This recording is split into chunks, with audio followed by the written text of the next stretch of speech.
विपद काल सुमरती जन महाघोर संकट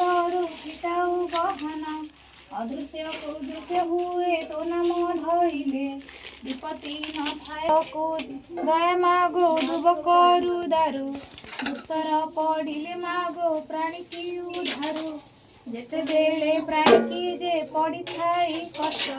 तते सुमरिले मागो फिटाऊ संकट ए तो हो बारगत जेहु करे नीति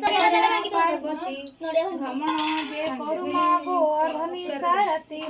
चंडी जे चामुंडा मागो रे अलता भाले सिंदूर रचित ना